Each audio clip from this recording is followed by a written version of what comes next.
আজকে ৩৫ দিন আওয়ামী লীগ নাই, একটা মুরগির খোপ তারা পায় নাই যেখানে দাঁড়ায় তারা বলবে যে আমরা আওয়ামী লীগ চালাবো। এটা হার না, এটা পতন।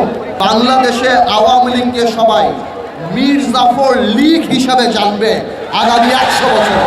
১৯৯১ সালে যখন এরশাদ সরকারের পতন হয়েছে, তার ২ দিনের মাথায় তৎকালীন শীর্ষ নেতা মিজানুর রহমান চৌধুরী সাহেব তার বাড়িতে জাতীয় পার্টি অফিস খুলেছিলেন। 1/11-এর সময় আমরা দেখেছি যখন দেশনেত্রী খালেদা জিয়াকে ধরে নিয়ে যায় এবং আওয়ামী লীগের সভানেত্রীকে ধরে নিয়ে যায়, তখন খন্দকার দেলোয়ার সাহেব সেই ন্যাম ভবনে বিএনপির দায়িত্ব নিয়েছিল, আর জিল্লুর রহমান সাহেব নিয়েছিল আইভি কম্পন।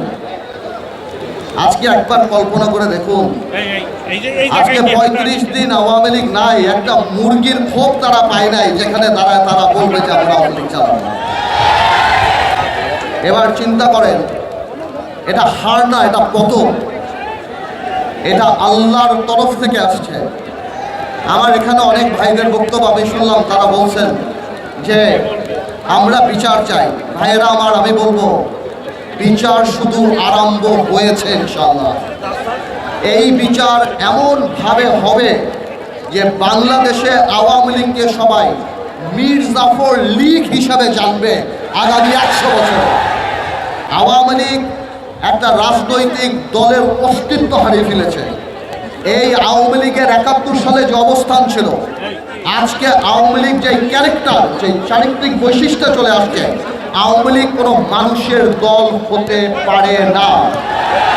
আজকে ভাইয়েরা বোনেরা, আজকে আপনারা এই ছাত্র বৈষম্য আন্দোলনে ছাত্র জনতার যে আন্দোলন দেখছেন, এই আন্দোলন ১৭ বছর মানুষের পুঞ্জীবিত ক্ষোভ। এই আন্দোলন এমন এক পিতার আন্দোলন যে লজ্জায় তার পরিবারের সাথে ভাত খেতে বসে নাই, কারণ সে বাজার করতে পারে না।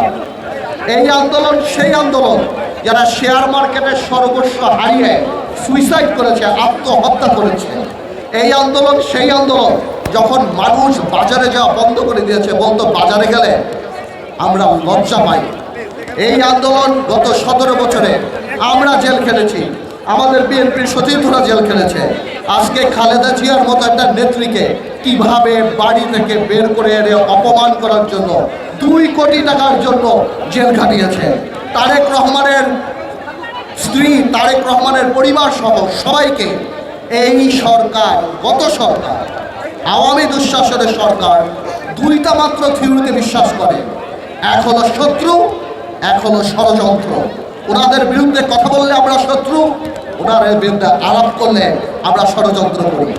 এই ১৭ বছরে তারা এই কাজ করে করে মানুষের মনের মধ্যে থেকে জায়গা এমনভাবে তাদের চলে গিয়েছে যে তারা তো পুলিশ দিয়ে খালেদা জিয়ার বাড়ি খালি করেছিল। আজকে বাংলাদেশের জনগণ সেই গণভবনকে তাদের কবরের ভবন বানিয়ে দিয়েছে। আমি আর বেশি বলবো না, আমি শুধু এতটুকুই বলবো, যারা শহীদ হয়েছেন, যারা আহত হয়েছেন, ১৭ বছরে যারা আহত হয়েছেন, আমার মনে হয় সরকারের পাশাপাশি একটা এই বৈষম্য বিরোধী আন্দোলনে যারা ছিল তাদের একটা লিয়াজো কমিটি আমাদের দলদের মাঝখানে করে দেওয়া উচিত। মাঝখানে আমরা অনেককে সাহায্য করতে চাই, কিন্তু আমরা পারি না, আমরা পাই না, আমরা যোগাযোগ ব্যবস্থা স্থাপন করতে পারি না।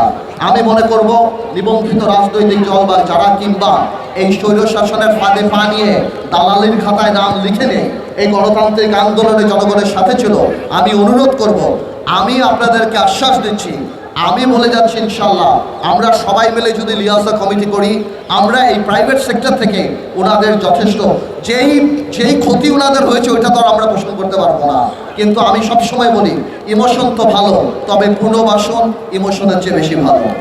আমি আমার বক্তব্য শেষ করার আগে একটা কথা বলি, এই বিজয় আমাদের সবার বিজয়। আমরা জানি কোনো কারণেই এই শহীদদের আর যারা আত্মত্যাগ করেছে তাদের রক্তের সাথে বেঈমানি না করি। সামনের বাংলাদেশে আমরা জানি আল্লাহকে ভয় পাই, ক্ষমতাকে দায়িত্ব হিসেবে দেখি এবং এই রক্তের যথাযথ সম্মান দিতে পারি। আল্লাহ হাফেজ, আপনারা সবাই ভালো থাকুন।